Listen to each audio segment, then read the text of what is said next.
Hi everyone, welcome back to G2's weekly market update where we break down the top global market stories and what they mean for investors like you.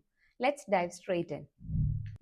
United States. It was another strong week for United States markets as rate cut optimism and AI enthusiasm pushed stocks higher.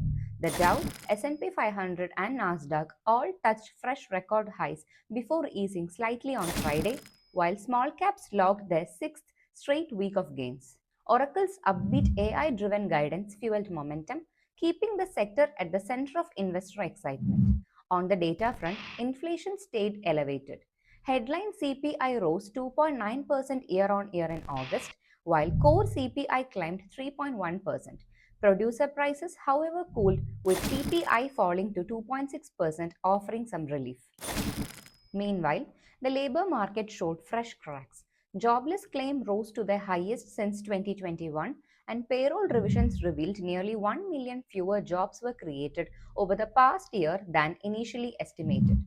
Consumer sentiment slipped in September, with households citing risks from labor markets, inflation, and trade policy. Bond markets responded. Treasury yields fell at the long end, supported by strong auction demand and expectations of a September rate cut. Corporate bonds also rallied, with both investment grade and high yield names outperforming. Europe. European equities gained ground with the stock 600 up over 1%, led by strength in Italy, France, and the UK. The European Central Bank held rates steady at 2%, with Christine Lagarde declaring the Eurozone was in a good place as inflation sits near target.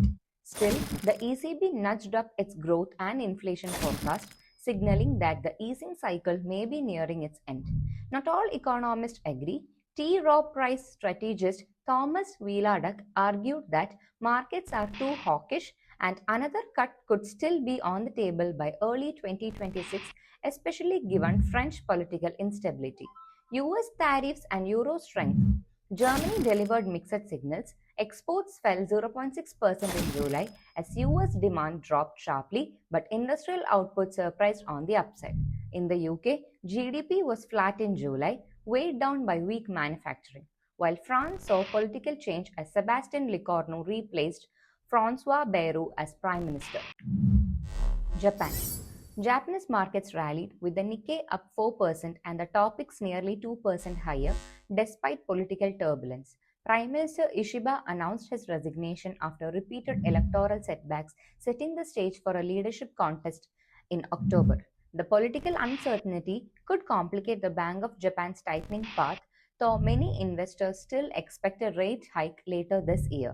The Bank of Japan meets September 19, with consensus pointing to a hold.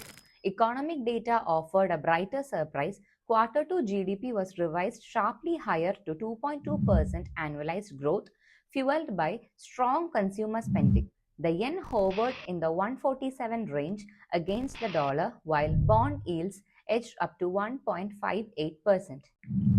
China. Chinese equities extended gains, with the CSI 300 and Shanghai Composite both higher and Hong Kong's Hang Seng surging nearly 4%. The rally continues to be driven less by fundamentals and more by retail investors and ample liquidity. Margin financing hit multi-year highs, with the tech stocks benefiting from Beijing's push for homegrown AI and its campaign against involution or destructive price competition. But the economic backdrop remains challenging. Deflation deepened, the CPI falling 0.4% year-on-year in August, and PPI marking its 35th straight month of declines.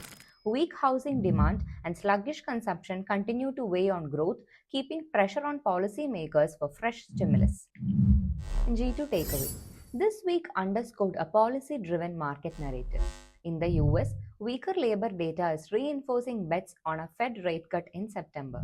In Europe, the ECB is signaling patience, but growth risks could yet force its hand. Japan faces political change, but growth resilience keeps the Bank of Japan on track. And in China, retail-driven rallies are clashing with deep deflationary pressures. For investors, the key theme remains markets are being moved as much by central banks and politics as by fundamentals. Staying nimble is essential. That is your G2 weekly market update. If you found this helpful, do not forget to like, share, and follow us for more insights. And let us know in the comments, do you think the Fed will deliver just a 25 basis point cut next week or go bigger with 50? Thanks for tuning in. We'll see you next week.